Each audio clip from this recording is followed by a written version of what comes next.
niñ ko daan defee ajuma bu jot ci jàkkaarloo bi foog naa ni li nga xamante ne moom la ñu mën a dippee le choc de la semaine jarul ma leen koy wax mooy li bokk naqari mboolem Sénégal mooy bi ñu leen éliminé ci CAN bi ñu nekkandi muy équipe nationale bu Sénégal Alain Giresse ñu ne tekk nañ dombal tànkam donte mu ngi nekkoon en fin de contrat am ñu ne fédération sénégalaise de football dara taxul ñu def lu ni mel lu mooy bëgg sauver seeni tête ki nga xamante ne moo fi ñëw tey ñëwoon na fi ñu ne la woon dina dellu siwaat ndax dafa am wax ji mu fi waxoon muy Mbaye Sène suñu confrère bi nekk RDV war a janoo tey ak ñi mu janaloon bi passé ñu faram fàcce mbir yi ubbi perspective yi xool ana lan mooy li ñu mën a jàng ci lu weesu ak lan mooy li nga xam ni moom moo waral du ñàkk ñu daal di lajj suñu CAN bi niki yi ko weesu Mbaye Sène une fois n'est pas coutume salaamaaleykum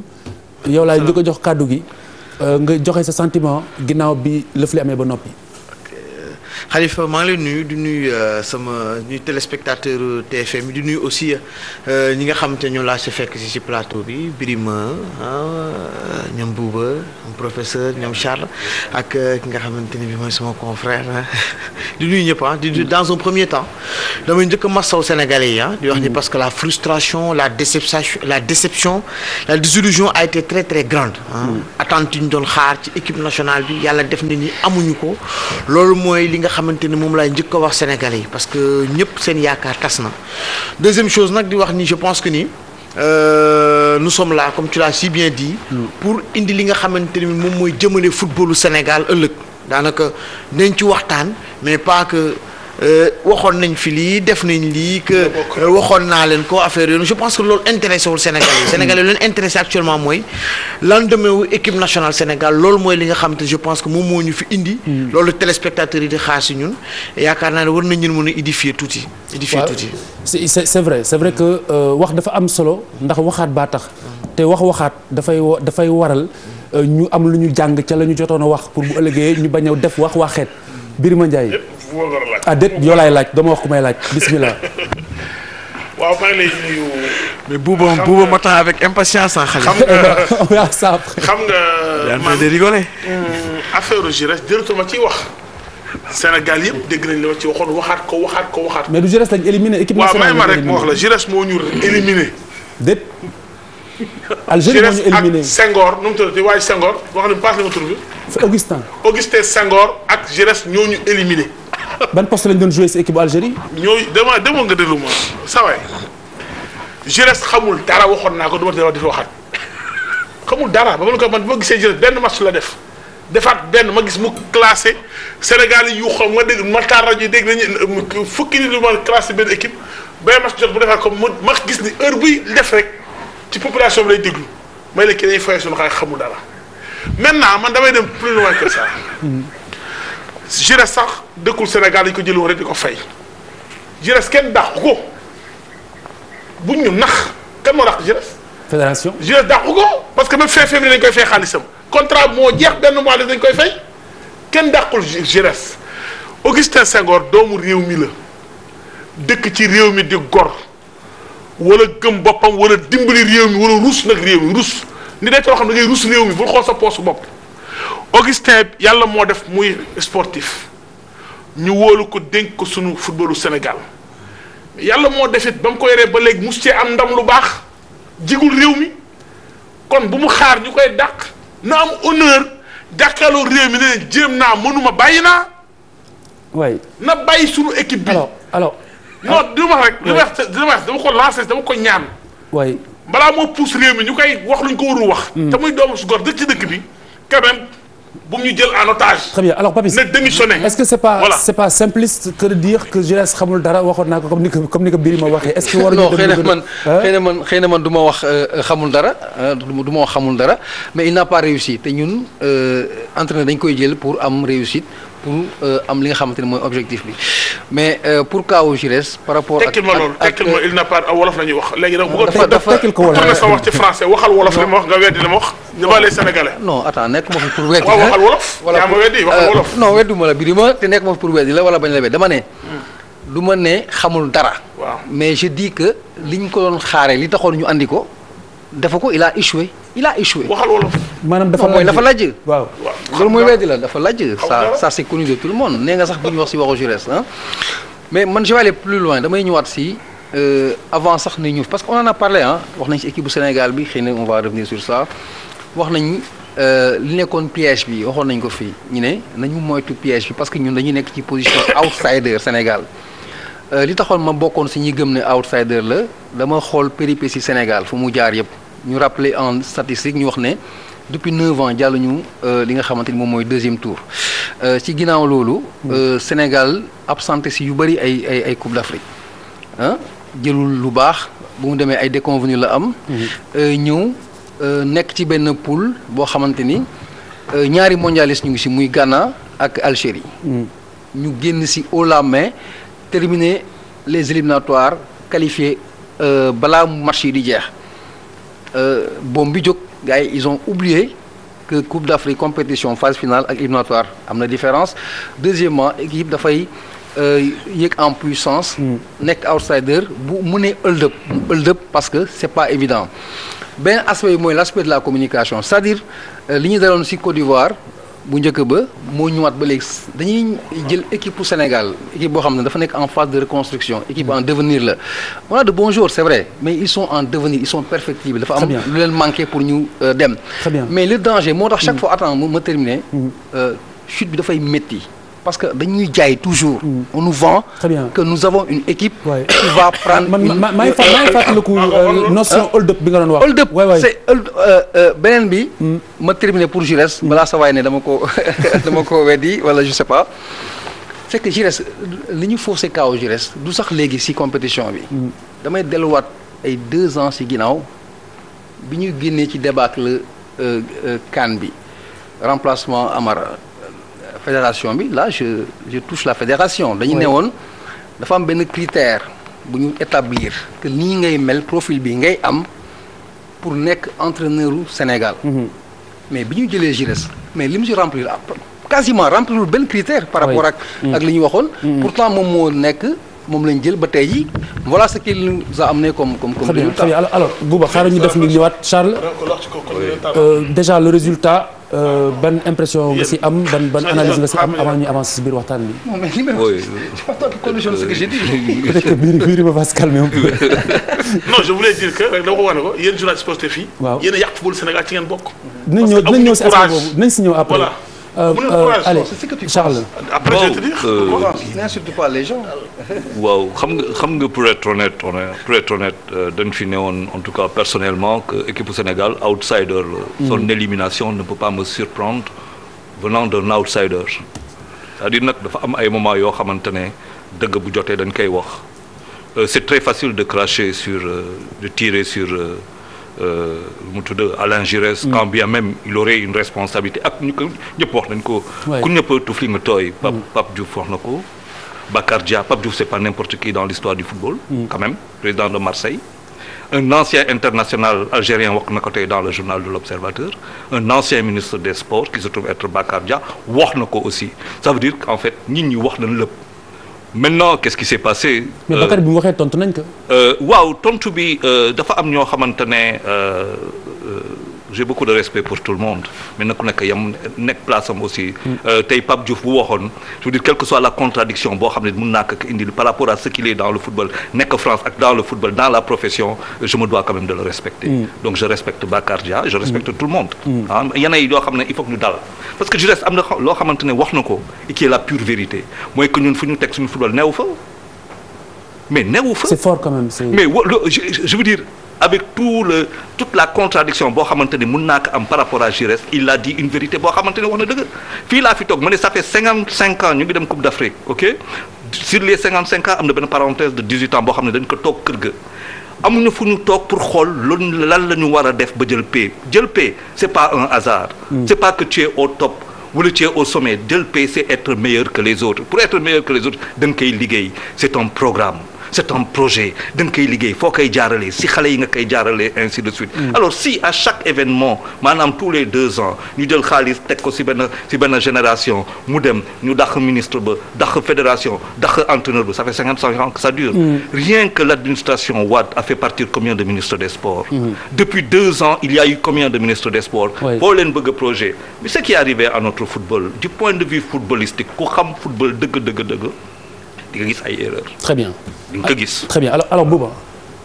waaw tu sais waxoon nañ ko fi. je pense que aussi il faut waxoon nañ fi que équipe bi amoon na ko ay problème parce que peut-être fi nga ko tegoon eggu foofu man j'avais souligné.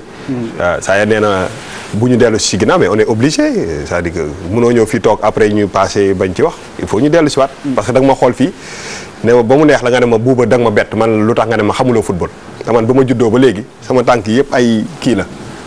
ay cicatrices la chaque vendredi samedi dimanche ma seetaan football li ma ci xam rek nga ci xam demoo France seetaani demoo New Camp seetaani Barcelone wala nga dem seetaani kii non dëgg la. da ngay da nga am non dama la déglu de. da nga am métier booy exercer. di xool may xool di gis peut-être sax maa la dàq football peut-être.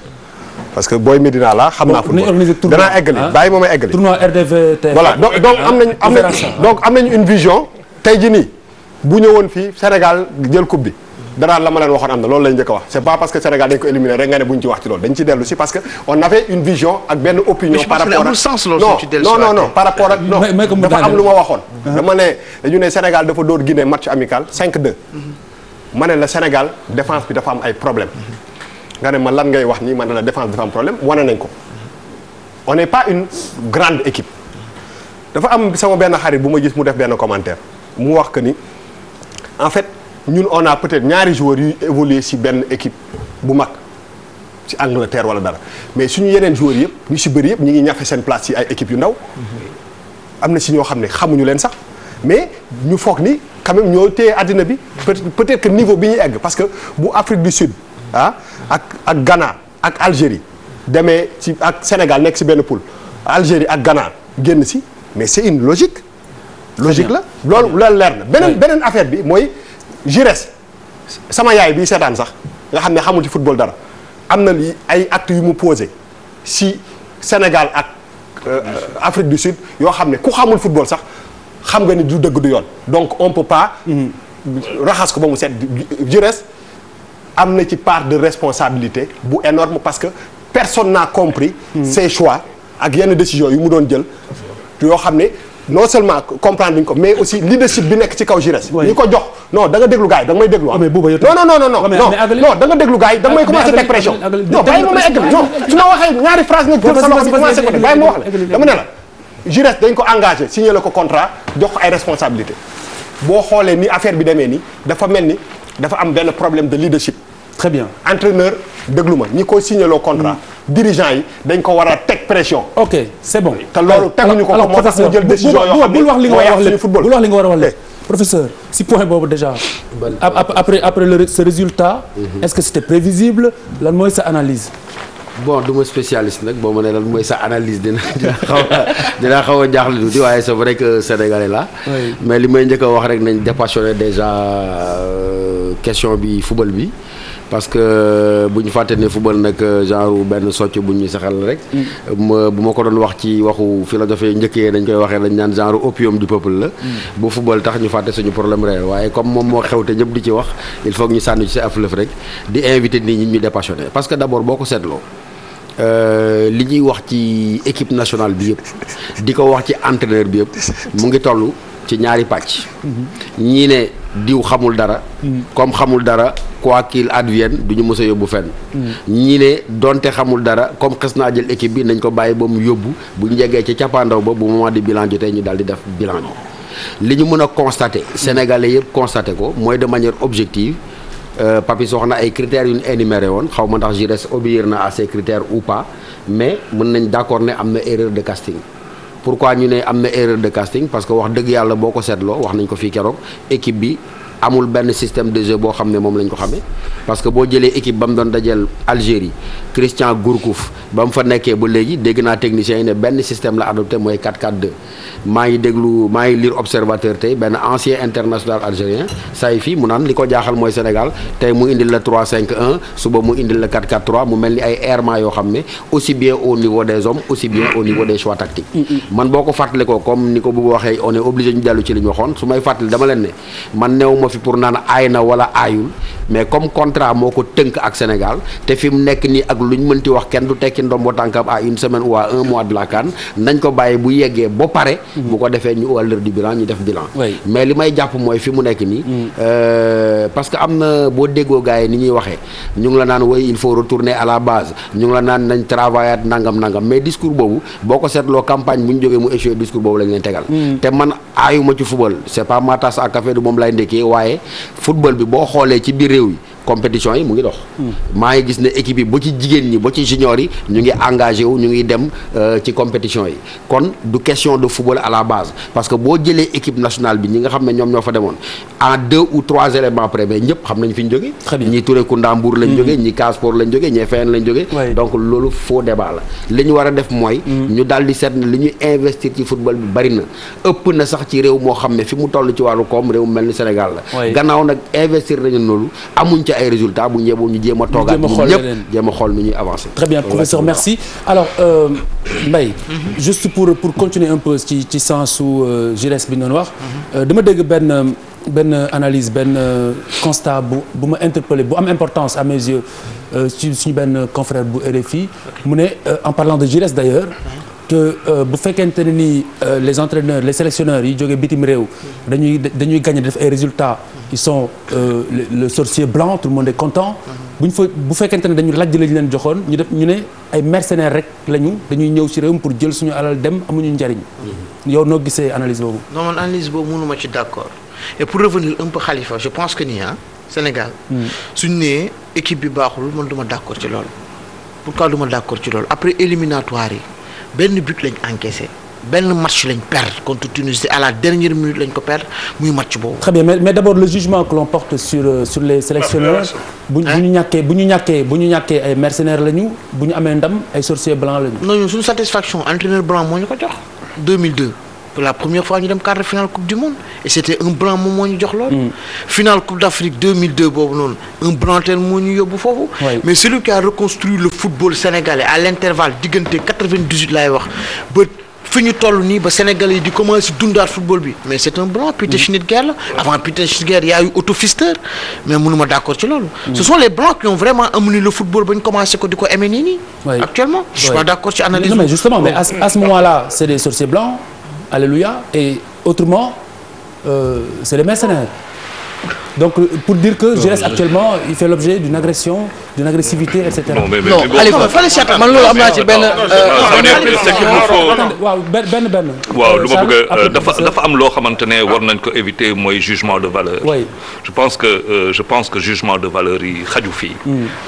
et Giresse def na lu muy def indi na fi lu mu mën-mënam nit ñi gis nañu que.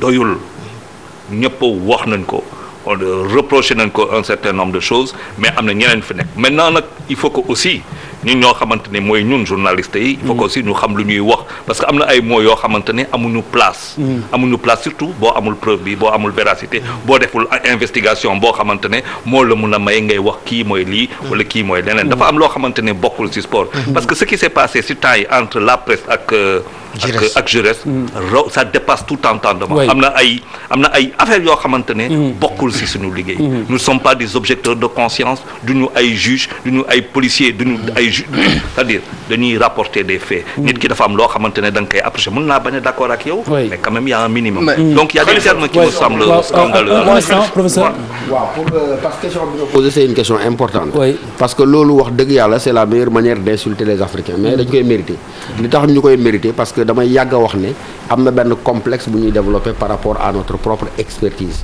Complexe boobu ñu ngi koy développé mais daf ñuy gën a renvoyer ci li ma xam ne su ma sañoon dama koy woowee suñu médiocrité morale. Ça veut dire que très souvent li ngay dem di jéegaani jeunesse boobu ngay uti fii. am na ay entraîneurs yoo xam ne am nañ xarañteef boo xam ne. lépp luy football. donc du ma tudd ay tur parce que Amara moo ci mujj. tradition de grands entraîneurs yi mu nga commencé. ci ñoom Jo Diop ci ñoom Mawade Wade ba yegg si fii. donc toujours am na benn xarañteef boo xam ne mu ngi fii ci suñu biir wax dëgg yàlla dañ ko dul nangoo valoriser. un cas d'école équipe bii nii man du ma spécialiste football mais ku nekk xam na ne booy ossature équipe bi fu mu jógee. mu nga jógee ci équipe ba demoon te Jeux olympiques yi équipe ba demoon te Jeux olympiques yi kan moo ko doon tàggat pour l'essentiel Aliou Cissé moo ko doon tàggat donc li xel doon mën a nangu ki nga xam ne groupe boobu ba xale yi di ndaw moo leen tàggat ba ñu yegg si fii xam seen psychologie xam seen dynamique de groupe xam seen potentialité donte am nga complexe xaw ma complexe laa koy woowee dénk ko équipe bi mais au moins nga boole ko ca groupe ba parce que ku nekk xam na ne am na ascendant psychologique te loolu maa ngi koy fondé ci kenn ci ñoom la ñuy wax mu di Moussa Konaté Moussa Konaté dafa taxaw ne Aliou Cissé am na loo xam ne kenn ñemewu ko def parce que dina ko jaral mu taxaw saagal ndey donc tubaab boobu taxaw ca RFI naan bu entraîneur tubaab réussir ñu ne c'est un sorcier bu entraîneur tubaab échoué ñu diaboliser ko loolu c'est une vision manichéenne c'est une insulte mais saaga la boo xam ne ñun ñoo koy mérito parce que ñooy bàyyi li nga xam ne moom moo fi nekk ñu am ko moom ko dem di uti loo xam ne waaw dama bëggoon ñëw si l'histoire des sorciers blancs par rapport ak élément bi kii de RFI sur les sorciers blancs machin mais il faut que ñu éviter loolu parce que ñoom les Français boo xoolee l'avant-CAN tu sais ce que ça veut dire l'avant-CAN dañu def ay focus sur les Français qui coachent des équipes africaines ñoom dañuy bokk ci CAN bi à leur façon parce que ils s'identifient à ces équipes là d'abord tout à fait dafa am proximité boo xam ne dafa am sur le traitement par rapport aux télévisions françaises ce qui est professionnel du reste ce qui est professionnel on peut le leur concéder mais pour ne pas faire la polémique un peu da ngay andi ay statistiques nga opposé ko à ce qu'ils disent tu sais pourquoi les 10 dernières coupes d'Afrique yi ñuy joué 6 yëpp ay africains ñoo ko jël où est la sorcellerie dans tout ça 10 coupes d'Afrique yu mujjee yi 6 yi ñu ko jël c'est des africains donc il faut que ñu éviter mooy le professeur wax waaw pour man c'est un argument extrêmement léger dañuy far ñoom si ça les arrange dañuy far mais je crois que aujourd'hui ñun ñoo war a bañ ñu orienter débat bi sur des histoires de couleur ñun ñoo ko war a dépasser xam nga ce qu'on doit voir aujourd'hui qu'est-ce qu'on veut ñu lan la ñu bëgg parce que il faut que ñu rappeler waat équipe bi du parce que dafa bon ou dafa baax aujourd'hui c'est où est-ce qu'on va aller parce que Sénégal tamit nañu bàyyi di wax c'est vrai c'est élégant c'est historique qu'on ait été en Coupe du Monde avec Bruno Metsu tubaab la tout ça mais ci palmarès su Sénégal lan lañ gagné Amical Cabral parce que dem en quart de finale de Coupe du Monde c'est pas un titre c'est une performance or le Sénégal doit être titré foofu lañ toll quoi Amical Cabral zone 2 jeex na très bien waaw nan la ñuy def nan la ñuy def non tu me coupes nan la ñuy def je conclus nan la ñuy def pour am étoile comme tous les pays c'est ça notre problème c'est ça le problème encore que dafa am loo xamante ni war nañ ko xam nga sorcier blanc fan la jógee dafa jógee ci ay communauté en Afrique la jógee c'est-à-dire ñun ñoo tuddee entraîneur dans certains pays sorcier blanc c'est sociologique ñeneen ñi tuddee leen mercenaires ça veut dire c'est la presse elle-même et puis après mu nekk vocable ñu koy tri ça veut dire dafa loolu tax mën na la sànq suñu liggéey war nañ ko xoolaat parce que dafa am niveau boo xamante ne foofu ba foo tollee les mots ont leur sens et leur poids loolu moo fi indi loo xamante ne moo fi indi Côte d'Ivoire Sénégal Côte d'Ivoire ñu suspendre ñu pendant 2 ans loolu moo fi indi benn désespoir boo xamante ne mais comment se fait-il que Sénégal de manière très simple très basique très vite très triviale bokkul ak ñaari mondialiste ñoo xamante ni fii la ñu taxaw ñu ne mondialiste ñooñu duñu kenn amuñu histoire c'est des gens qui aujourd'hui ne valent pas grand chose et bien ce sont ces gens qui valent pas grand chose qui nous ont sortis Birima yaa laaj kàddu yaa ngi ma fàtte nga d'accord léegi man dama yaakaar ne man fi ngeen toll ci débat bi ak man fi ma jàpp ne fa lañu war a commencer rek ngeen ko tëb balaa nga naan naam nekk fa balaa nga naan sorcier blanc jaune ak vert ak bleu pour jël kii ak jël kële dama yaakaar ñu wax d'abord ci ñi leen war a jël non dinañ si ñëw léegi non même rek moo wax la xam nga man du entraîneur tubaab ak bu nit ku ñuul ak africain moom importance ci man vraiment dépasse naa loolu vraiment te yaakaar naa ne àdduna fi mu toll nii war nañ dépasser loolu bien que France xalaatuñu jël entraîneur nit ku ñuul da ko jox seen équipe nationale dañ ko def bu ko sax xalaat dama yaakaar ni man dañoo war a boo essayé woon benn affaire mu dox ñu dañoo jëloon benn allemand li kii doon wax léegi. Peter Schnittger. wala mu ñëw autopiste. tabax équipe boo xam ni toll na fa xam ni koo ko joxoon ba mel tuuti jom rek dem. nañu wutaat kenn kuy tabaxal ci dëkk yooyu mel ci mel noonu. deuxièmement waaw équipe bi demoon 2002 xoolal ñi waroon entraîneur Sénégal bi. jëlal la cadre Amara à un certain moment li Amara moo sax ci joueurs yi entraîneur mënu ko ci joueurs yi joxoon nañ ko cër na dafa football ko il faut équipe yow tey équipe nationale Sénégal bu waree football mënoo ci génn 7 personnes la wër ñu dañuy football. c'est amuñu équipe en réalité. Ouais. chaque match. Très bien, Birima. ñu for fii suude. taf yëngal jóge fële dama ni. waaw dañ ñoo tooñ équipe bi man mënuma d'accord li ngeen di wax naan. équipe bu ndaw lañu yoruñu équipe bu ndaw. très bien c'est pas très possible. bien Bouba termine après. man duma ci. man en fait fan laa dul d'accord ak gars yi si le cas Giresse. pour man pourquoi situation bi ak Giresse mu nekk lu douloureux mu am douleur mu affaire bi metti pour nit yi mooy que xam nga boo nekkee entraîneur tubaab parce que quand même tubaab la. nga ñëw ci un pays africain de noir dafa am comportement boo xam ne da nga ko war a am dama bëgg nag nga bàyyi moo xam parce que boo seetloo début bi ñu doon wax def fii débat bi di wax ci affaire équipe nationale. ma wax leen que état d'esprit dafa am solo ci équipe. performance physique beeg technique bi yëpp c'est important mais état d'esprit dafa am importance ci équipe.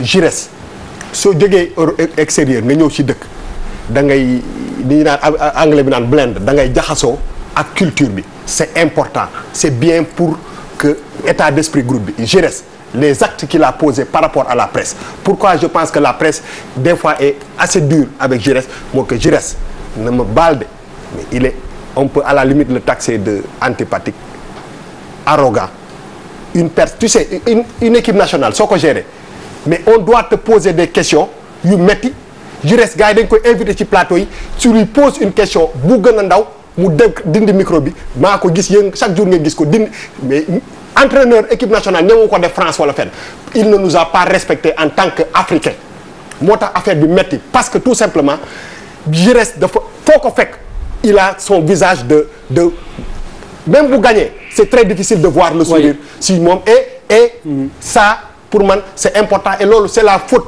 aux gens yi nga xam ne su ma la fayee bi signé loolu le contrat li nga war a def da nga koy def tu dois parler à la presse tu dois parler aux Sénégalais tu dois t'ouvrir ba nga xam ne gars yi xam nañu aussi Peter Schnittger démb damay dem di jënd croissant le matin di liggéey si 7 heures du matin gis ko mu toog ak jabaram di jënd croissant il est toujours là parce que il aime le Sénégal. Giresse il est venu et il s'est enfermé si benn coquille et ça c'est ça qui nous a peut-être nga terminer ce point boobu balaa ñuy avancer si leneen Mbaye par rapport à la question par rapport à la presse am na loo si yokk.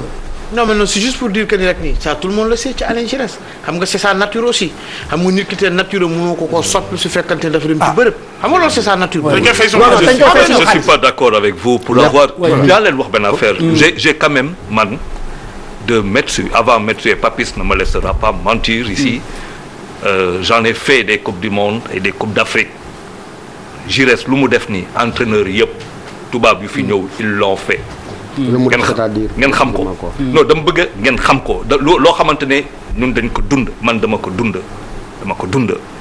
dafa am loo xamante ne loolu ay détails la buñ bëggee dugal suñu football si yooyu ça veut dire dafa am ay moment yoo xamante ne nit ki booy toog da ngay jël par benn di xool ba nga jël nga xool lii nga def la somme ou la soustraction pour nga am perspective mënuñu ko tegal Giresse tout le monde est d'accord que bu ñu xoolee son deuxième match ñoo xamante ne xamuñu football bu ñu xoolee le deuxième match Sénégal Afrique du Sud c'en a fini comment il est ça c'est le gars qui est comme ça ça veut dire que mais comment il est ça c'est répercute aussi sur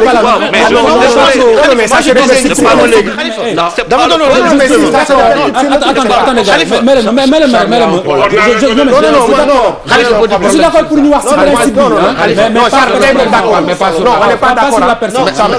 non professeur moi je me dis que ni li nga xamante ni bii moom la non Khalifa moi je me dis que lu ñu war a wax mooy xam nga nitu Giresse loolu Giresse la.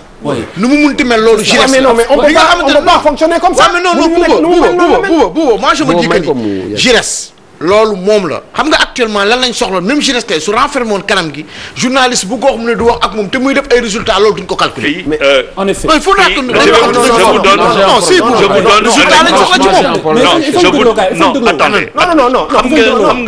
Mamadou Diallo est ancien international il est en ligne mais professeur tu termines juste après ñu. waaw li ma doon wax mooy quand même am na aspect bu ba yëkkati kenn mënu ko cee jëlee.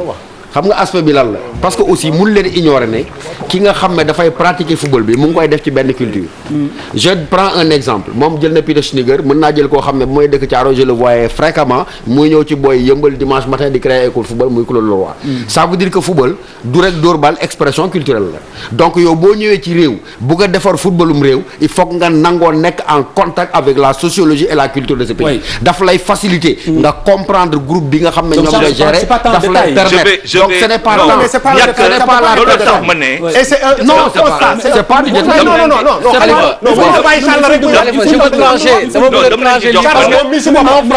Charles mi si boppam yónnee na journaliste Giresse il y a 2 semaines de cela il lui a posé une petite question Giresse s'est levé je l'ai vu démb moo ci mujj dindi micro bi sànni ko fi génne ko bi. alors Mamadou Diallo bonsoir Mamadou Diallo.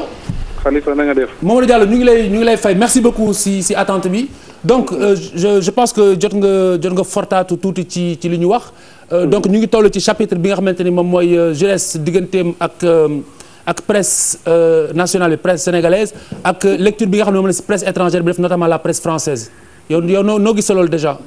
d'abord damay nuyu ñi toog ci plateau bi yëpp parce que bari naa fa ay xarit bari naa fa ay soppe aussi tamit quoi. mais déglu naa débat bi mais dinaa jëm ci juróomi abcès ci juróomi façon mu gaaw d'abord dinaa dugg ci GIRES dinaa dugg ci fédération bi dinaa dugg ci anciens internationaux dinaa dugg ci état bi moom laa bëgg mu gaaw parce que boo déggee ma bëgg mu gaaw. dama bëgg ñu xam benn affaire GIRES ñun ñoo ko indi suñu équipe. il faut pas que tu wax loo xam ne mënul nekk nañu waxante dëgg gis nga GIRES. dafa war a déglu Sénégal yi parce que GIRES amul droit sax pour daw journaliste yi parce que journaliste yi d'abord moom mooy nit ñi nga xam ne ñoom ñooy communiquer ak population bi tey boo nekkee footballeur des fois yow dañ lay interview bi ñu lay jox yow journaliste ma koy wax journaliste mën ko àggale population bi donc d'abord c'est un abcès loolu c'est un abcès important kon GIRES façon bi mu def bu ko Sénégalais yi nangoo parce que ñun ñoo ko nangu mais du yoon. beneen man GIRES du ma sori ci ay kaam parce que lu tax du ma sori ci kaam parce que man au début man nee naa je vois pas GIRES mu yóbbu équipe bi parce que man loolu dama ko wax ci match yi ci débat yu ne parce que nee naa GIRES mënuñu yóbbu. d'abord boo gisee Coupe d'Afrique bi ni mu ko entamé match amical yi noonu la entamé Coupe d'Afrique bi mooy def na ay match amical yoo xam ne day changer équipe bi ni mu changer équipe bi noonu la footballé Coupe d'Afrique donc loolu jarul ñu ciy delluwaat GIRES daal. fi ñu ko doon xaaree defu ko te wane na te ñun Sénégalais yi xamoon nañ ne GIRES du ñu yóbbu foofu. alors ñëwal ci état bi comme ça après ñu. non ñaareel bi fédération football laa jëm fédération football bi ma jëm mooy man awma dara lu may wax fédération bi de trop mais dama leen bëgg a xamal ñaar mooy man contre ma fédération kontaanu ma fédération mais nañu waxante dëgg gars yi da ngeen fàtte ne fédération bi def na fi 6 ans première année kii Lamine Ndiaye moo fi nekkoon mu jóge fi Lamine Ndiaye jóge fi kan moo ñëw Amara jege fi Amara bi mu fi jógee kan moo ñëw am na beneen entraîneur bu ñu waroon toppatoo contrat ça n'a pas marché demul kan moo ñëwaat Koto ñëwaat jege fi Koto kan moo topp GIRES moo fi topp mais nit ñooñu kan moo leen fal fédération football moo leen fal. donc benn bi néew ma fédération bi yëpp dañ fi war a jege de parce que am na ñu compétent mais am na ñu compétent wul mais ñi compétent wul nañ leen jël taf leen parce que aussi tamit tey jii boo xoolee Macky Sall dafa yor nekk président mais des fois ministre sax day tas ministre yi changer ay éléments. donc d'abord fédération bi de nga baal ma àqare man aw ma dara lu ma compte mais dëgg la ñuy waxante ñoom seen bopp nañu jéem a xoolaat seen bopp parce que defuñu fi dara honnêtement pendant 6 ans. beneen bi ma jëm ñun tamit dañ ci am une part de responsabilité ñun les anciens internationaux parce que ñun les anciens internationaux waroon na nekk beneen association boo xam ne ñun dañuy am baat ci dëkk bi mais defuñu ko parce que tamit anciens internationaux boo fi fal d'abord boo nekkee entraîneur li ngay njëkk a def méfier wu ci say xaritu anciens internationaux say anciens internationaux xarit lu ñu def yàkkamti nga def erreur ñu kase la ci journaux yi loolu moo nekk loo xam ne logiqueul loolu ma fi wax ne toutes les anciens internationaux ñu jël seen responsabilité xam ne football Sénégal ñun tamit dañ si am part pour defar ko. beneen bi ma jëm si état bi toujours day participer lépp loo xam ne événement la événement kese mënul sottil affaire du question Coupe d'Afrique day jot rek nga joxe ay milliards nañu jéem a xool espace yi nga xam ne wala équipe yi nga xam ne am nañ ay moyens amuñu ay moyens waxuma ñu jox leen xaaje mais ñu tabaxal leen ay terrain yoo xam ne équipe yooyu jéem a jël ay nit ñu xarañ ñu fay liggéey ñoo xam ne dinañ mën def yenn certains transferts pour mën a apporter équipe bi mu dem. loolu laa am si li may wax beneen bi aussi ma koy répété. gars yi nañ bàyyi xel ne comme loolu ñuy wax foofu di wax Giresse dafa war a déglu Sénégalais yi parce que Giresse bu ko journaliste sénégalais laajee. du nangu waxaale te bu lu journaliste français laajee nga wax yow fan la ko teg. très bien alors jërëjëf merci beaucoup Mamadou Diallo donc je pense que dinañ xaw a décortiquer lenn ci li nga wax mais benn bi mooy fédération bi décision bi ñu jël juste après débâcle bi mooy nee na ñu limogé dàq Alain Giresse alors déjà dàq boobu ñu dàq Alain Giresse am ñu gis ne. C'était juste pour sauver leur tête Birima. waaw dama wax léegi dama ni. man dama yaakaar ni fédération man da du wax sax fan njiit laay commencé ndax xar boo koy rey bopp ba ngay rendi man fédération xam naa ci ñoo xam ne ay dëgg lañ ñoo xam ne ñaata seen sama damay fonk ndax seen ci réew mi am nañ franc parler gëm nañ seen bopp ci mel ni Gaston.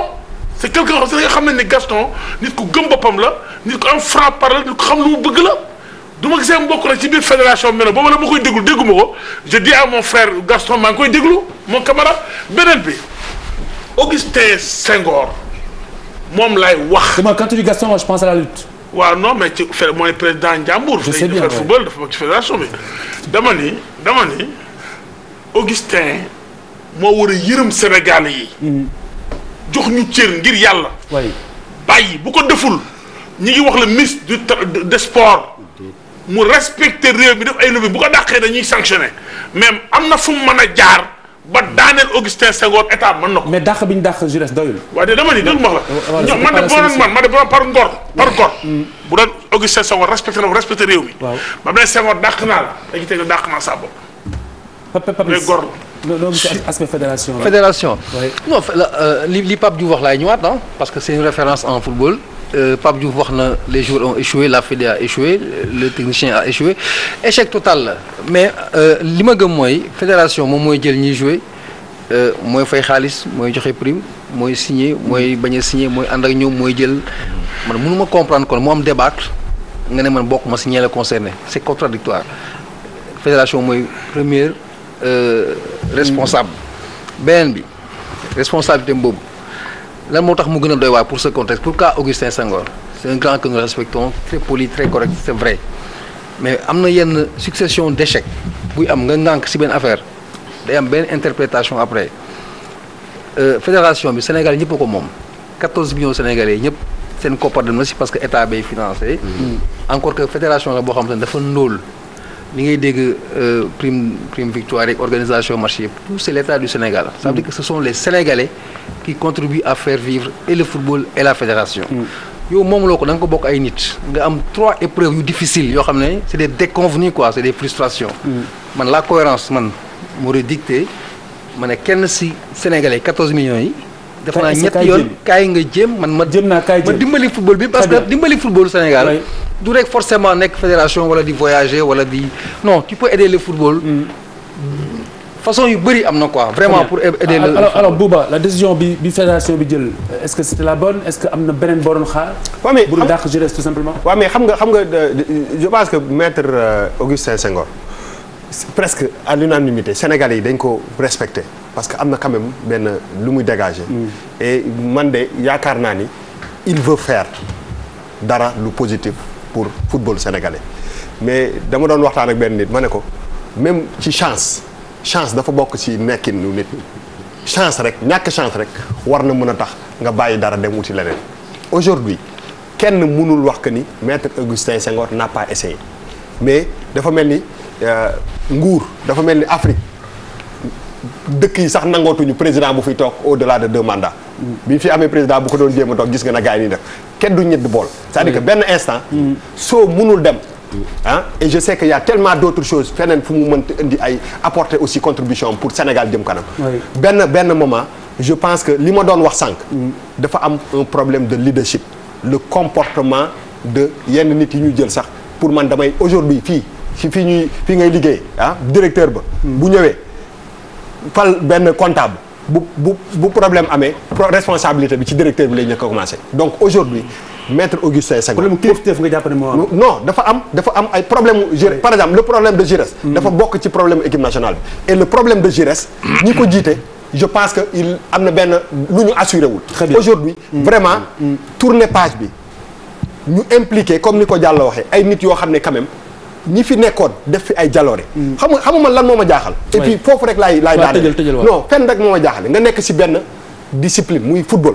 nga indil ñu ay satisfaction ñu respecté la nos anciens internationaux là boo leen foogee ni seen retraite bi nga xam ne si seen football ngeen ko jëlee foofu seen liggéey ki Sénégal yem c'est regrettable aujourd'hui jour bi ngay raccroché di jëndi sa ay crampons di def war na am beneen liggéey boo commencé pour sa réew mais waroo ko arrêté ci compétition kese. alors professeur donc ñoom li ñu wax boo ko tënkee dafay méngoo ak li docteur Bakar Dia wax entre autres la démission de la fédération. waaw bon man nag peut-être je vais vous décevoir mais man gisuma du ma nangu ñu demee ci noonu. parce que en fait xam nga une fédération doo ñëw ne da ngay imposer wu association sportive yi su fekkee damaa ju mbay na ma rectifier ñoom ñooy lay dénk ab mandat. c'est un ensemble. bu ñu la dajaloo ñoom ñëpp yëkkati dénk la seen mandat donc loolu li muy tekki mooy boo ko seetloo ba seetlu ko man mënuma def un lien mécanique.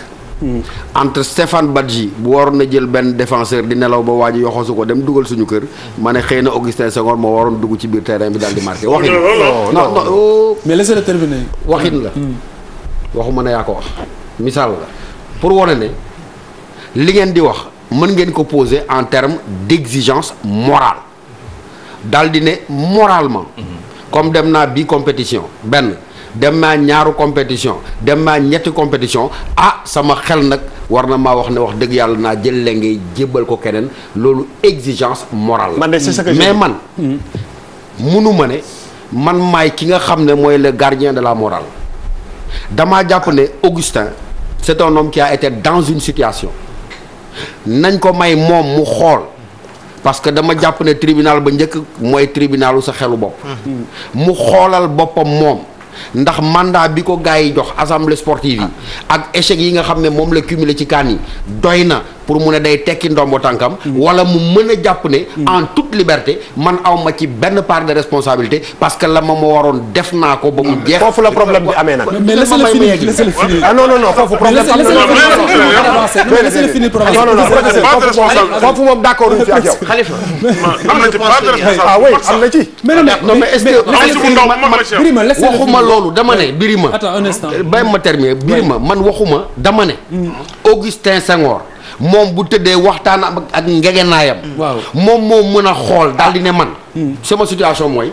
maay président fédération. maanaam poste bi mayuma ko sama bopp kuréel yi nga xam ne ñoo ŋànk tàggat yaram ñoom ñoo ma ko jël. réew mi comme moom la réew ma fay dem. parce que tu vas pas pouvoir finir ton raisonnement. dama ne suma xaalis ma fay dem comme on ne peut pas. Charles après comme ça nga tëjal ñu affaire bi. waaw bon après on fait quoi. du def lan après il s'en va il démissionne on fait quoi ñu tegaat keneen fii élection oui. comité machin pour continuer les mêmes erreurs les mêmes échecs. je pense que dama bokk si ñoo xamante ne te du ma dugg si ay faux débat pour alimenter débat. lu ñuy def depuis 55 ans du yoon ba. ñu ngi juum di juumati di continuer di ko def ñuy répéter les erreurs.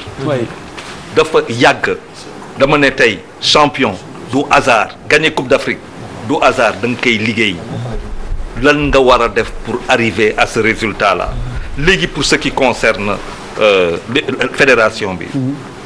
xam nga sànq ba may wax dafa am lu ma dund loolu tax ma ne entraîneur tubaab yi parce que dama ko dund. coupe du monde bi dañu sandi suma dictaphone ak ñaari yeneen journaliste dafa am lu mu dund muy coupe du monde muy coupe d'Afrique sa personnalité moo lay may nit ñi boo toogee ak moom lu lay tontu ak lu ñuy wax ak yow boo amee personnalité yenn yi du la dal.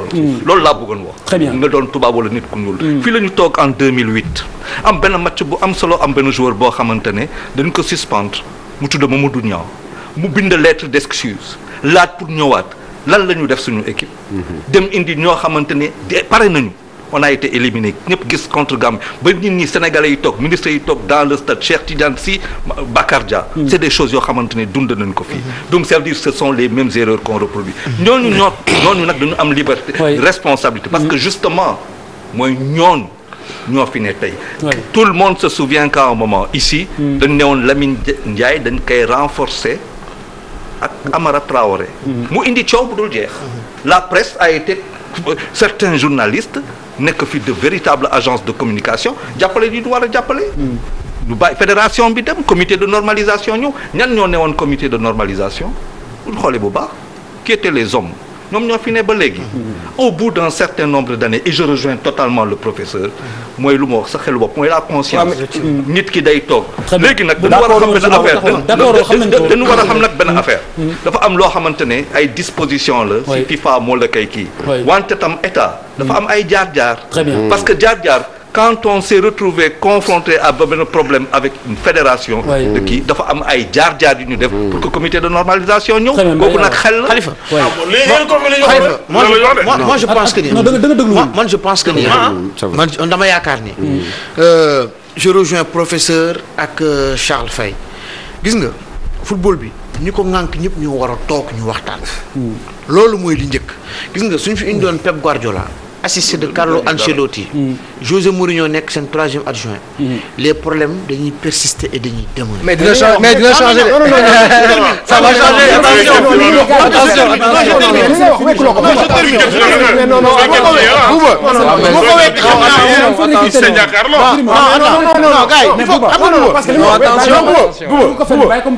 li may wax am naa fu ma ko wékk xam nga c'est normal. non je termine li may wax Bouba li may wax am na fu ma ko teg parce que xam nga fu ma ko teg mooy lan parce que changé nañ fi depuis ñu ngi koy wax léegi 6 ans gi nii équipe mënul fexe ba am résultat y a combien de coachs qui sont passés par là.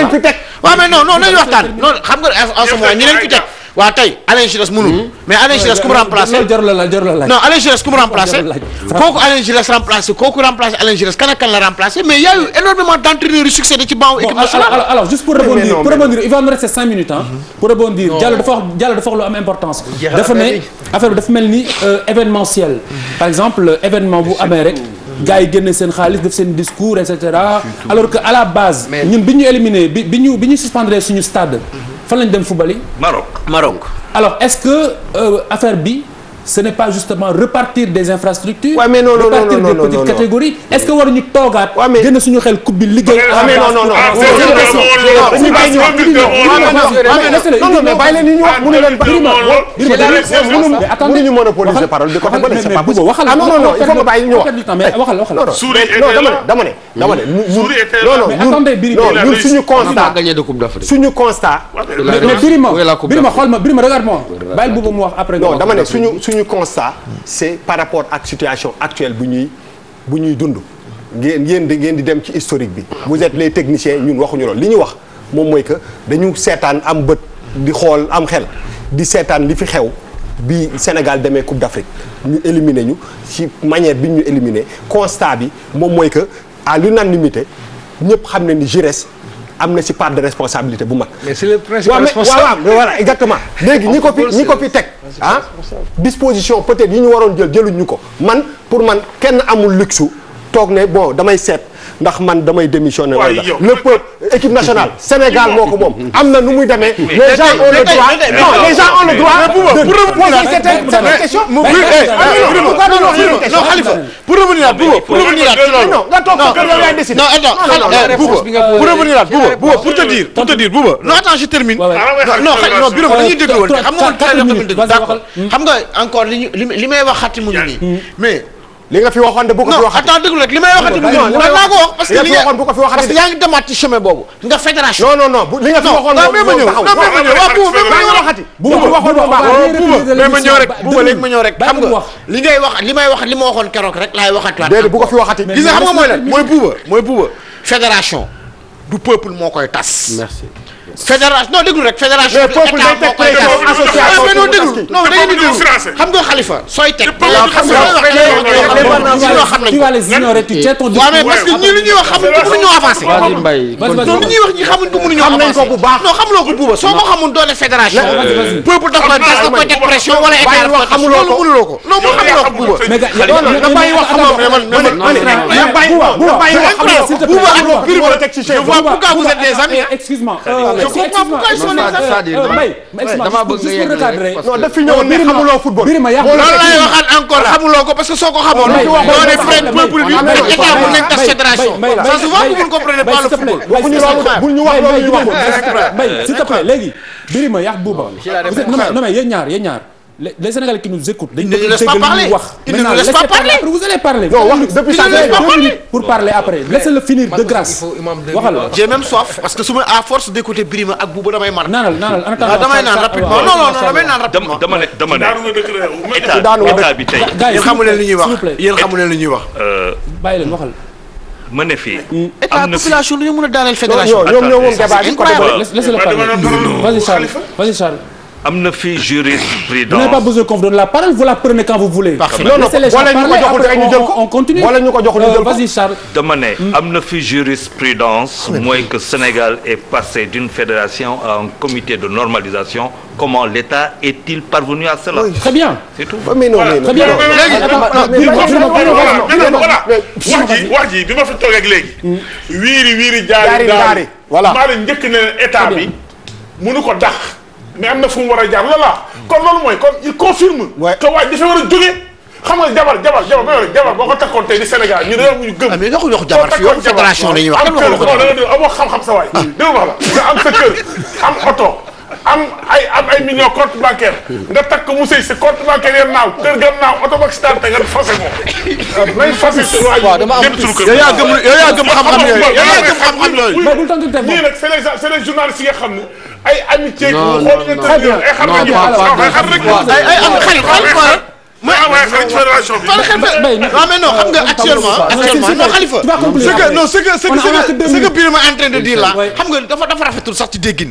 am xarit mooy lan moo ko je défends la fédération tu veux dire. non je ne défends pas la fédération xam nga lu may wax. xam nga lan la ñuy wax man mënoo maa jaxase ak Sénégal yi. xam nga il faut que ñu un débat très correct quoi parce que nii ñuy waxante ni c'est pas bien quoi jokkalante bi fu yow mi yaa yëpp nit ñi. Birima je vais couper ton micro. c'est incroyable. li ma bëggoon wax mooy par rapport à question. non Khalifa moom honnêtement que dañuy dem. qu'on va aller chercher des infrastructures. là. oui. Il faut pas que ñu divertir ñu. Oui. On n'a pas un problème. Le problème actuellement sujet bi. On n'a pas un problème d'infrastructure. Non, on l'a, c'est vrai. Mais c'est pas la question aujourd'hui. dañu nekk ci benn problème bu ponctuel bu précis. ca dëgg yàlla. nañ ko régler après ñu invoquer ay infrastructures. Ça ce sera après mais non attends li tax ma ko parce que aujourd'hui on a des joueurs compétitifs. Ça veut dire que s'il y avait une Coupe d'Afrique demain, on peut refaire un 23 pour démat. On a les joueurs qu'il faut, il manque l'encadrement. Donc c'est un problème qu'on le règle. Ben bi l'histoire de option bi, ça dit que c'est un investissement, dañuy jël de l'argent opter pour. Je ne pense pas que Macky Sall ak Sénégal budget bi. Je pense pas que dañ koy jël 2 secondes non c'est important. Pas ñu jël lii rek pour jox gars yi chaque fois ñu dem en villégiature. propagande jox parce que loo xamante ne dafa am obligation de résultat. Les gens à qui on demande de drainer cette histoire-là, s'ils ne réussissent pas, au-delà même de la conscience, parce que si la conscience n'est pas dans l'intérêt du peuple, qu'est-ce qu'on fait?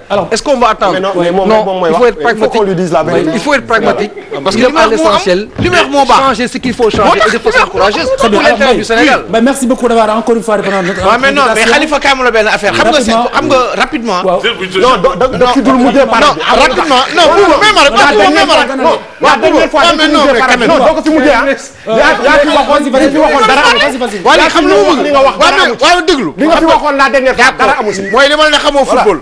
je persiste. termine Bouba xamuloo football. parce que li nga wax encore de football. mais pourquoi léegi deuxième li nga waxaat la encore li fi waxaat la deuxième chose. Khalifa je termine rapidement. xam nga li may wax mooy. man li ma gëm li may waxati encore une fois mooy. nañ jéem a def fédération bi xool. naka la ñun ñëpp les acteurs du football. jéem a toog autour d'une table. ñu xool nan la ñuy suqalee footballu Sénégal. dañ loolu mooy li nga xamante ni bii moom mooy kii yow suñ ko dàqee yoo xamoo football. yooyu yéen ñaar yéen merci ok Khalifa merci. Allez, deuxième partie dans un instant. dañ leen di dàq.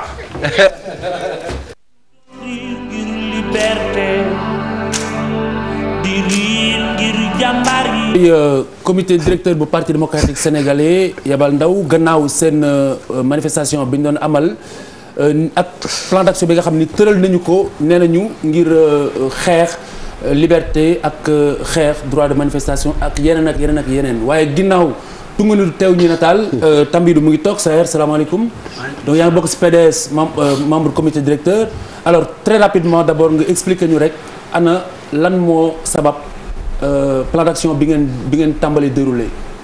bon maa ngi lay nuyu di nuyu ñi ci émission bi yëpp di nuyu sénégalais yi ñuy seetaan ak waa parti démocratique sénégalais bon tey li xew place de l'Obélisque nekk na loo xam ne nii naqari na ba fu naqari yem jéggi na dayoo ba fu jéggi dayoo yem parce que dañu nekk ci benn dëkk boo xam ne nii liberté d'expression am na ak yelleef doomu aadama am na droit marche am na comme droit leneen am na. léegi ci constitution bi ñu def nii ñëpp xam nañ ne am nga autorisation pour def marche ñu bind autorisation au niveau jox ko préfet bu Dakar moom Aline Badara Diop moom waxul lu leer ba tey mu ne affaire bi amul ñun nag démb waxoon nañ. avec lu ma leen wax. non dafa ne yéen waxu leen lu tax itinéraire bi ñu war a teg pour def marche te marche soo koy def. yow boo ne déclaration rek loolu ça suffit quoi parce que ñun marche kii ñu du woon marche boo xam pour perturber la wala dara c'était sur place. donc vice de forme lañ leen ji. voilà merci voilà le mot léegi affaire boobu bu mu amee tey ñu ñëw jàpp suñu ay leader dóor ñu ay lacrymogène grenade gis nga sama yëre bi yëpp dafa lakk ainsi de suite foofu laa jógee nii sama yëpp et tout mu nekk loo xam ne nii Macky Sall si boppam. moom mooy bafouer droit sénégalais di bafouer droit opposition bi parce que partout dans le monde am na opposition da nga ko war a bàyyi mu opposer mais il n'est pas question yow yaa nekk ci kaw yor sa yet ku wax nga dóor ko ku wax nga xaañ ko ku wax nga. te ñoom mais la question lan moo sabab plan d'action bi. bon plan d'action bi li ko sabab premier ñëpp gis nañ dëkk bi fi ñu toll Sénégal métti bu mu métti ah dund bi cher na courant yaa ngi coupé bu dégg bëccëg ah. mécaniciens yi am nañ problème ñun marchands ambulants yi am nañ problème ah ferrailleurs yi am nañ problème Macky Sall moo waxoon day ut 100 000 personnes xawma 500 000 emplois mais ñun daf ñu rey ñun ambulants yi. donc loolu moo tax ngeen di marche. non des na bàyyil ak gerte bi nga xam ne ñi ngi waa dëkk ba ñoom benn ko yéen a ngi koy dégg ci émission wax sax xalaat yi guddeeg bëccëg ay néew ji doole di wax ne ñoom fi ñu toll nii sonn nañ seen gerte yi dañ ko bëggoon a jaay xawma di mbappat ainsi de suite le prix était à 200 francs ñoom ñu ngi leen koy fay ay 100 francs ñun tey loolu moo nekkoon sabab bi nga xam ne loolu moo ñu yóbboon foofu plus Karim Wade bi ñu bafee ay droit damm tànku Karim Wade privé ko mu parole dafa damm Karim day dox ak beekee maa fekkee affaire bi kenn nekk c'est une fracture pure et dure man bi ñuy damm Karim Wade sama kanam ah dañ ko plâtré dafa yor beekee ma ne sëñ doomu sëñ Sidi Mokhtar bi keroog bi muy dem le dimanche ñun ñoo ànd dugg bi Rëbës. très bien Karim Wade il beeke la yor. di soox. très bien Birima. waaw man li may njëkk ci kam mbokkum Sénégal bi lay wax ne la bu dee am ngay mbokk nañ lay yedd buñ la yeddul dañ lay duma ba ñëpp xam ne duma nañ la. xanaa yaa moom daa bëgg ma déglu ma ne yow xanaa yaa moom dëkk yow mais yaay kat.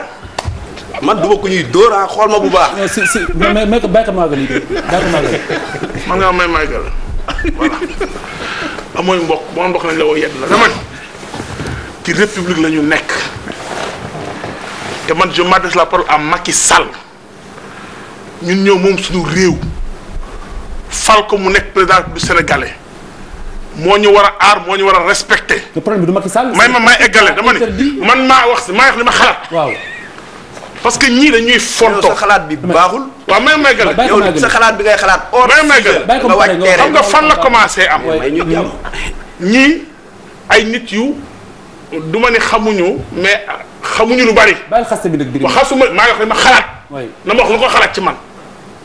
démocratie lañ nekk lu mu xalaat ci man na ko wax. merci moi je suis libre Sénégal laay nañu may xool su ma jubalee nañ ko wax su ma bonee nañ ko wax mais réew mi ñoo ko bokk li am tey ko seetante di sénégalais am nga lu la metti parce que ñi fi nekkoon di ko def dañ leen a yaakaaroon fal leen ñu gouverne suñu réew yor ñu. mais seen droit de manifester. waaw may ma wax la dama ni droit manifester kañ la fi xanaa depuis 2001 la woon ñaatoon nañ fi tere ay mars ëpp na 100 et quelques mars ñaar lañ fi duma nit ñaar lañ fi ray nit. mais Macky Sall dañuy rey yow si ñu rey nit ñi si nga bokk. dama ni même bu ko teree Macky Sall bu ko teree te teg ko ci tere rek teg ko ci yoon dafa bàyyi nit ñuy marche d'accord. mais am même connaissance du Macky Sall mooy. non waaye may mar dama ni gouvernement am laay wax man. préfet laay wax préfet. que ça soit clair mais préfet. man li ma dégg ñu wax bu dee ba dégg man dégguma nasaraan ngeen wax lu may nasaraan bi kon. daf ni waaw même sëñ bi da may wax la boo déggee wax la modeste laa ko waxee. attendez modeste laa ko waxee dama ne. même pas au courant de ce qui se passe ngay imposer. waaw dama ne daf ni liñ ko yónnee recevabilité bi la moo posé problème interdit marche loolu laa d'accord te confirmé ko léegi ci biir wax nee na dañuy tracé wuñu seen itinéraire ma yaakaar ne booy def marche ay Sénégal ne ci réew ku ne di toog sa buntu kër di nga tracé itinéraire bi même police buy ñëw man laa encadré. moom loolu la wax préfet. waaw même mais boo ko deful duñ la mën a encadré. et puis deuxièmement buñ ko dama ni na PDS xam ni république lañu nekk.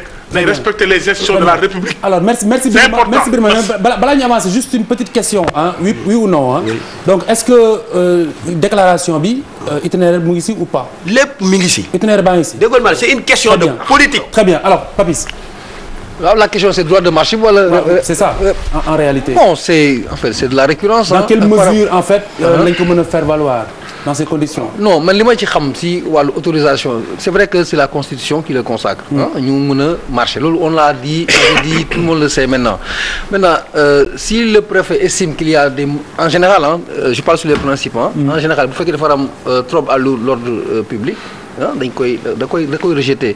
mun am vice de forme ak lu muy demee mais question bi li ma ci jot a am dans la semaine c'est que c'est une opposition naissante une nouvelle forme d'opposition moom la ñu institué en organisant des manifestations tout azimut toute la semaine pour s'opposer à la démarche de Macky Sall parce que loolu mooy idée départ bi boo ñëwaatee un peu si genèse affaire bi gis nga la sortie de Pape Samba Mboup qui s'est radicalisé en disant que non seulement dañuy am courage suñu politique deuxièmement ñu ñëpp on sera en prison donc en interne les gens étaient divisés man kii taxul may wax quoi li ma comprendre si affaire bi lay wax au sein du PDS dafa am division dafa am ñoo xam dañ ne nañu radical c'est-à-dire yëngal perturber dëkk bi am ñoo ne non nañu opposé wu autrement maintenant il semble que ils ont posé les premiers jets la conclusion de ça c'est que en lecture premièrement nii au premier degré waa PDS dañoo décider ak front dañoo décider je répète le mot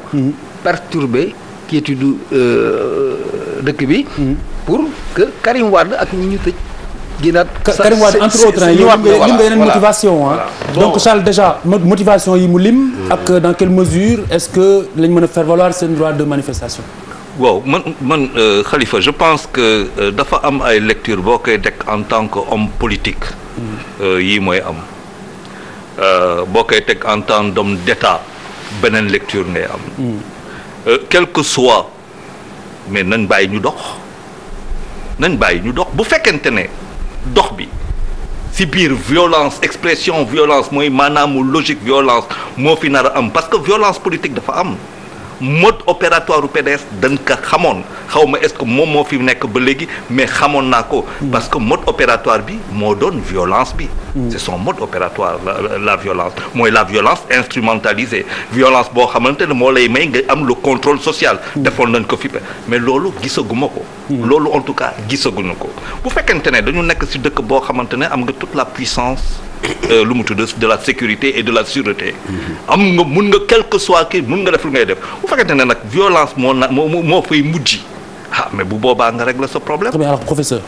waaw wax dëgg yàlla du ma ci sori trop parce que xam nga rek jot nañ cee waxtaan te am na la yoo xam ne nga baal ma ci wax ni dafay dem ba xaw a maanaam soofan parce que nag Sénégal dafa mel ni exception la ci réew mi boo ko seetloo c'est le seul pays où on peut se payer le luxe heure bu la neex nga yeewu xam nga mas nga ma ko wax man la am na phrase yoo xam ne boo ko waxoon dans un pays civilisé procureur moom mooy autosaisir wu ñëw jël la tëj la ça veut dire quoi que compréhension bi ñu am ci démocratie ak compréhension bañ am ci république tekkiwul loolu démocratie tekkiwul loolu donte comme ni mu ko waxee may nañ la droit def lii may nañ la droit marche may nañ la droit grève waaye loolu warul nekk la règle exception lay doon bu fekkee réew ci doxinam moo toll foo xam ne askan wi yëpp xam nañ ne am na benn question boo xam ne dafay engagé destiné réew mi yëpp nga mën a jóg décider ne parce que dama dégg ñu naan tous les mercredis tous les jeudis nangam à l'époque ba mu amee problème boo xam ne dafa engagé réew mi pourquoi parce que nañuy pale suñu njiitum réew moo nekkoon enjeu mais dafa légitimoon waxuma légal de dafa légitimoon maanaam xel dafa nangu woon nit ñi mën a jóg xeex jëlee ko fi waaye bu fekkee nag yow da ngaa yaakaar ni sa intérêt moom mooy intérêt réew mi nga jaawale démocratie ak anarchie nga jaawale liberté ak perturber la quiétude de la population pour la perturber je dis que tu n'as pas compris grand chose au fonctionnement de la démocratie il faut que Sénégal mu tegu ci yoonu république tegu ci yoonu république mooy mu nangu ne am na diir boo xam ne dañuy ubbi ay compétition électorale am na diir boo xam ne ay joutes ñoo fi nekk am na diir boo xam ne nag dañuy taxaw liggéey réew mi kenn warta nangu ñu jël réew mi def ko terrain football boo xam ne heure bu neex picc bu mu neex nga jox ne ma sànga ma dem man en fait man question bi ma bëggoon laaj Tambédou bi ma ko njëkk a bëggoon laaj moom mooy que est-ce que officiellement il parle au nom du parti wala c'est benn initiative le fait de participer ci émission bi. Non mais s'il est là c'est que le parti l'envoie. Voilà non dama ko bëggoon laaj bàyyi ko mu tontu. man parti démocratique sénégalais il est du comité directeur. waaw ba pare nekk membre du FPDR Front patriotique pour la défense de la République.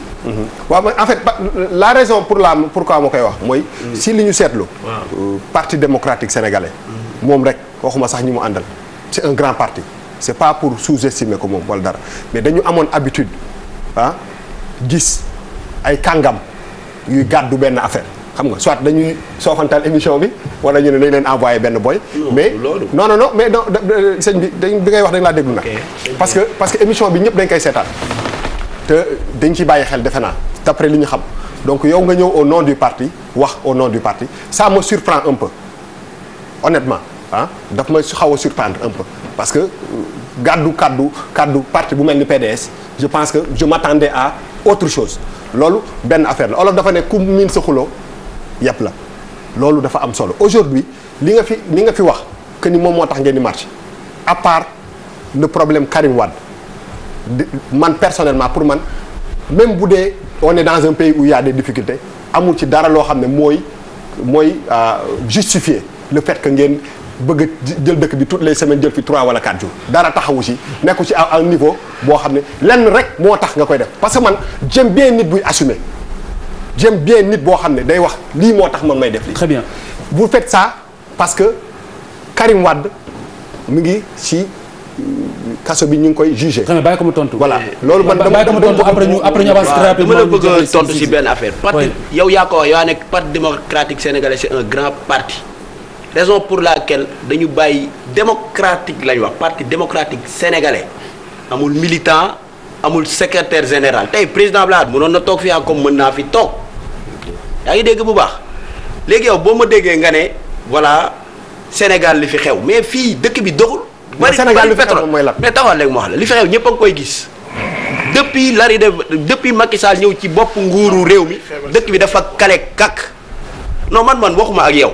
yow nee nga faroo fenn yow APR nga bokk yow politicien déguisé nga man nëbbatuwuma man politicien la mais yow da ngay nëbbatu yow yaa syndicaliste nga ainsi de suite yow APR nga bokk Macky Sall ngay défendre daf la jox xaalis man li may def nii askan bi laa fi toogal ak parti démocratique sénégalais. Tu fais une accusation là. ah Tu fais une accusation. non c'est pas d'accusation. Ok, parce que mais moom la waxoo kii part. non non bàyyi ko mu wax. Il y a pas de carte personnelle.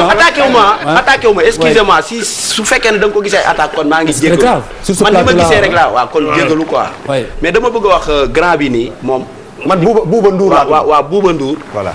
waaw yow Bouba Ndour comme li nga wax nga ne waaw dëkk bi mi ngi dox. mais non non bul ma wax loolu ma wax. non yow yaa ko wax. déedéet non yow yaa ne am Karim Wade bi nga wax mais loolu nga wax. non mais grand avec tout le respect que je vous dois loolu nga wax mais bàyyi leen ma eggale quand même. s'il vous plaît est-ce que mën nga ma may ma eggale bu ñu bàyyi ñu développé tamit. non bul wax loolu ñu ci lu ñu waxul. non mais loolu nga wax. yaa ne am Karim Wade dëkk bi mi ngi dox yaa wax loolu. bu waxul loolu loolu nga wax. non waxul loolu xam na laa bëgg déjà plan d'action bi tëral ngeen ko. tey am ngeen force de l'ordre taxaw nañu parce que amu leen woon digal ci def ko. léegi les jours à venir lan ngeen nas. suba incha allahu rabbi. xam nga waxoon naa ko tey suba à la chaîne TV. waaw bu subaa ñu ngi waat foofu première heure à 14h. waaw ñoom lu ñu ci bañul. ñun bañuñu ko si. parce que très bien la dara très bien léegi ce qu'on va faire mooy dañuy enchaîner tout de suite ak gis-gis bi. parce que c'est dans la même foulée. c'est dans la même veine. parce que waxtu wi dab nañu. ci diggante marak mase bi jululi suuf. alors bu njëkk bi moom la ñuy xool gis-gis bu njëkk bi ki ko wax moom mooy Pape Samba Mboup waaw. Voilà, donc moom il a traité ses camarades de bande de poltrons et leur demande de faire la guerre à Macky Sall. Je pense que mu ngi ko wax démb waaw il faut lui faire la guerre ou bien c'est la prison pour eux.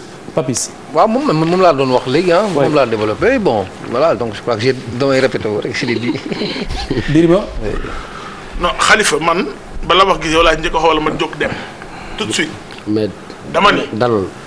dañu ñuy respecté dañoo bàyyi sunu temps. di bokk ci askan bi di bokk ci développement réew mi soo invité te ay nit bu ñu fonkul li ñuy def nga teg leen de côté ñun ay kilifa la au niveau ci pays bi lañ ci réew mi lañ dafa am ñoo xam ne man dootuma débattre ak ñoom dans cette maam sama bopp.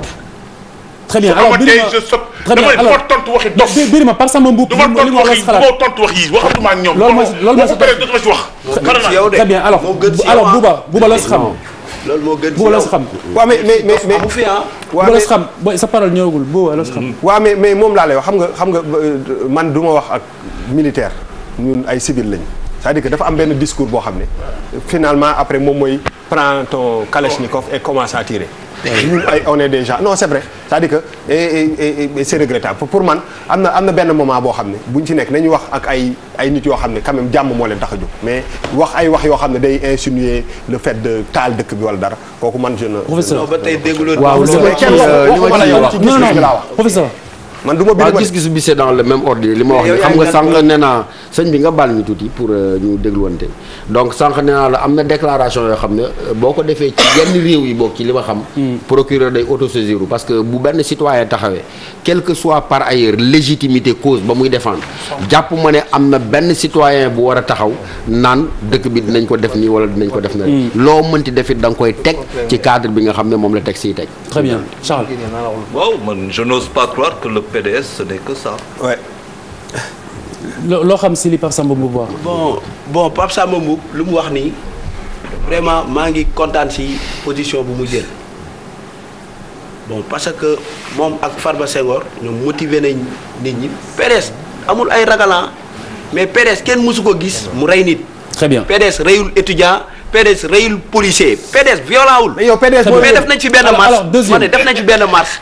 Il y avait plus de 2 millions de personnes mais kenn perturbé wu. yow PDS moo la yónnee alors prochain gis-gis c'est Youssou Touré alors Youssou Touré mooy coordonnateur réseau enseignant APR mu ne dañu war a yóbbu Wade CPI pour crime contre l'humanité waa CPI dañu ko war a déglu Birima. dootuma waxu PDS ci débat bi ak kii feeñ nga fi waxatuma. alors Papis non non c'est un peu exagéré. xëy na dafa. Papis vas-y waxu politique la quoi mais pas Wade waruñu ko yóbbu. quand même loin de là non. waaw mais pour man Youssou Touré.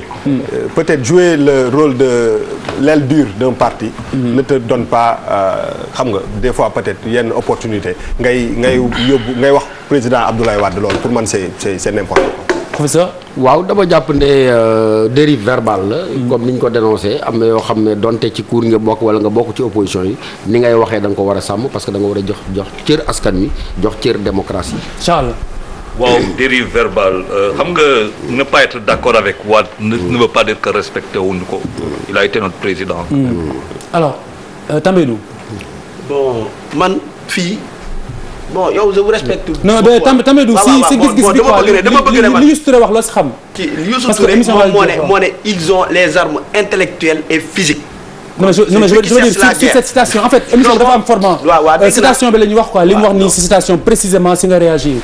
donc dafa ni pour crime contre l'humanité Wade doit être entendu par la CPI. mais donc si loolu ngay réagir s'il vous plaît. président Ablaye Wade ak li mu liggéey fii si Sénégal. moom bu toogee consciemment ak xelam ak xalaatam moom 19 xelam moom waru ko may loolu. très bien je vous remercie. alors prochain dernier gis-gis c'est Abdoulaye Faye bu parti démocratique sénégalais mu ne daañu wéyal seen xeex bi ak lu mën a xew. mbir ma ne kenn du ko laaj ci débat bi alors vas-y Papis. waaw mais c'est mooy li ma waxoon dama ko résumer je dis que ils ont décidé d'avoir une autre façon d'opposition. donc c'est da koy conforter quoi dans ce qu'il dit c'est tout. Bouba waaw mais je pense que mënuñu leen tere unilatéralement ñu def lépp lu ñu bëgg a def. am na lu yenu maanaa ak lu yenuwul maanaa mais moom laa lay wax nii rek damay ragal affaire bi dem ba benn moment mu nekk dafa am benn anecdote bu ndaw dafa am koo xam ne dafa daan fekk benn dëkk dafa amoon ay bëy. chaque jour rek. mu daw si waa dëkk bi ñëw leen gaynde yi ñu ngi lekk sama bëy waa dëkk bu ñëwee mu ne leen nax naa leen benn jour vrai gaynde ñëw lekk bëy yëpp mu ñëw di woote gars yi ne ko sa xula moo tax finalement soo tàmmee di def benn affaire da ngay dem ba finalement les gens ils vont banaliser ça. Professeur. bon c'est dans la même ligne de toute façon man dama ne nañ jàpp ne réew mi ñun ñëpp ñoo ko moom kenn amul droit yàq ko. ñàkk nguur parce que PDS comme ni ko Bouba doon waxee sànq c'est un grand parti kenn mënul bind histoire politique ba pare génne ci PDS. kon nag nañ fexe ba woy bi rafet. ñàkk nguur bu mu la tax nga jël ay moyens de lutte yooyu xam ne yow ci sa bopp xam nga ne dëppoowul ak anamu démocratie. Charles. waaw bon c'est pareil ñu ngi xaar ay arguments. Tambidou loo xalaat si loolu. ci phrase bi Ablaye Faye wax. li Ablaye Faye wax. waaw non déggoo li ma la wax ñooñ suñu ay responsable parti lañ. ñoom lu ñu wax ak ñun. loo xam dafay jëmale Sénégal kanam ñun dañ ciy d'accord ak ñoom. très bien alors. on est dans l'opposition. très bien donc Tambidou ñu ngi lay gërëm di la sant Saër Tambidou bokk ci comité directeur parti démocratique sénégalais ñuy gërëm au passage di ko remercier le ministre Farba Senghor également membre comité directeur bi wax moom moo ñu envoyé Tambidou bi ñu ko sollicité pour mu envoyer ñu kenn ci cadre parti démocratique sénégalais donc ñu ngi leen di gërëm di leen sant ba beneen àjjuma excellent week-end.